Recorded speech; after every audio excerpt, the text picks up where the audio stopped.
Salut les pilotes, alors aujourd'hui je vais donner mon avis sur des bécanes que j'ai pu tester. Donc déjà je vais remercier Beta qui sont venus avec des bécanes neuves, qui sont venus nous les présenter et qu'on a pu tester gratuitement. Motofast Factory qui les a accompagnés dans leur démarche et l'AS Mézières pour leur accueil sur leur terrain de cross. Donc ce que je vais raconter c'est mon avis personnel, hein. J'ai lu aucun essai de ces bécanes sur des magazines.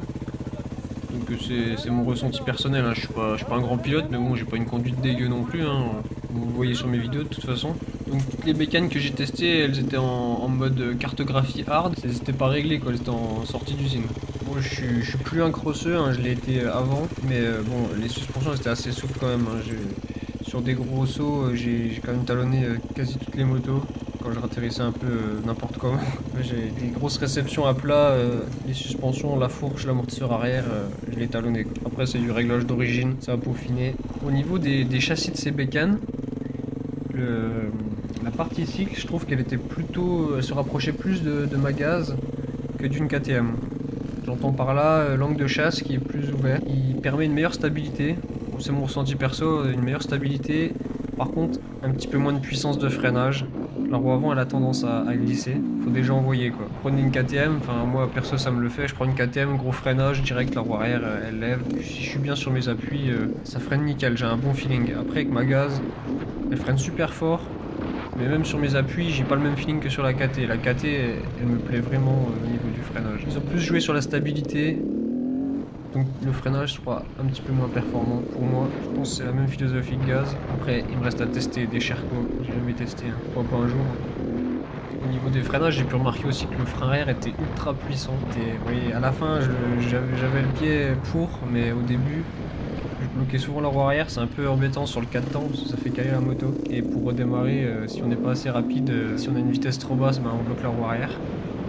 Bon, dans cette vidéo je vais vous parler des 4 temps que j'ai pu tester. On avait presque toute la gamme parce qu'il nous manquait la 430. J'ai pu tester la 480, la 390 et la 350. Donc au niveau de la partie cycle, elles sont identiques, hein, c'est juste le moteur qui change. Donc j'ai commencé mon essai par la 480 direct, j'ai pris la plus grosse et je vais découvrir le terrain de cross avec cette bécane. Je vais vous laisser mes tours sur le terrain avec les motos. Pour ce qui est mon avis du 480, c'est un putain de monstre, hein, ça pousse vraiment fort. Je l'ai testé en premier, donc pneu neuf, et l'accrocher vraiment, et ça, c'était un missile quoi. Après mon pote il l'a testé à la fin de la journée, le pneu il était déjà pas mal usé. Pour lui, elle lui paraissait déjà moins violente. Je pense qu'il perdait l'adhérence tout de suite. Elle est géniale, hein, elle pousse et elle envoie en super motard, ça doit être vraiment un régal.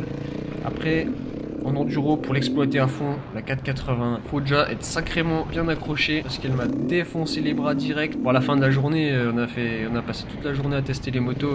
À la fin de la journée, j'arrive même plus à débrayer. J'ai roulé pendant à peu près un an en 530 de chez KTM, 2010. Et je peux vous dire que la 480 avec son injection double injecteur, elle a un répondant qui est époustouflant pour une injection et franchement elle arrache encore plus que ma 530 quoi. La 530 elle poussait déjà fort, c'était une Acarbu, c'était les derniers modèles Acarbu de chez KTM. Et là la 480 RR elle poussait vraiment fort quoi. J'ai testé la 350, donc mon pote lui il a commencé avec la 350. Alors franchement, la 350 elle est d'une souplesse extraordinaire. Un gars qui est à mon niveau il sera complètement comblé par cette bécane. Par contre, pour quelqu'un qui a déjà mon niveau et qui veut progresser, il sera peut-être limité par la moto. Moi j'arrivais déjà à la pousser presque à fond tout le temps et elle me suffisait, mais j'aurais bien aimé en avoir un petit peu plus. Niveau souplesse du moteur, elle était vraiment géniale, hein. C'est d'ailleurs le coup de cœur de mon pote qui est fan de 4 temps. C'est vraiment son coup de cœur cette bécane, la 350, elle est super. Pour quelqu'un qui fait de la promenade, du franchissement, même de la grosse grimpette, ça suffit quoi. C'est une sacrée bécane. Franchement pour commencer l'enduro, cette 350, elle est nickel, elle est vraiment nickel. Après, j'ai jamais testé de 2,5-4 temps, il me semble. Je pourrais pas comparer. Bon, le 2,5-4 temps, ça me fait un peu peur, hein. Je pense que ça doit manquer de pêche quand même. Le 3,5 de chez Beta, il est vraiment génial. Après le 3,5, j'ai pris la 390. Et là c'est la 350 un peu plus puissante. Et du coup c'est mon coup de cœur du 4 temps. En 4 temps c'est vraiment mon coup de cœur. Elle est pas trop violente mais elle est pas si sage. À mon avis pour mon niveau ça serait la moto idéale pour progresser. Elle est bien plus exploitable que la 480. Elle a presque la douceur de la 350 mais elle envoie quand même. C'est ça qui est génial. La 350 avec un peu plus de patate et ça marche. Je suis un peu déçu de ne pas avoir pu tester la 430 parce que la 430 ça se trouve ça aurait été mon coup de cœur. Bon elle était pas là. Bon, je pense que c'est un mix entre la 390 et la 480 donc ça doit être assez violent quand même. À voir si le moteur de la 430 est aussi souple que celui d'une 350 ou celui de la 390. Le moteur est... J'étais vachement surpris par ce moteur. C'est des moteurs avec double injecteur. En termes de comparaison, moi je roule avec une gaz de 2006 en 300 de temps. Et mon pote qui est avec moi il roule avec un 2,5 de chez KTM de 2012. Après ces essais, je me dis que ma gaz, même si elle est de 2006, le moteur il a encore la niaque. La partie cycle par contre elle a quand même bien évolué. La KTM EXC partie cycle elle est encore à jour hein, franchement par rapport à ce qui sort en 2019. Le moteur, la 2,5 EXC il est vraiment pas mal aussi. Au niveau des prix, je vais vous afficher la grille. C'est exactement la même chose que les années précédentes. Sur le 4 temps, on est équivalent à de la Sherco. On est moins cher que les Husqvarna, forcément. Et on est aussi moins cher que les KTM avec ces petites bêtas. Bon, voilà, je vous remercie d'avoir regardé cette vidéo.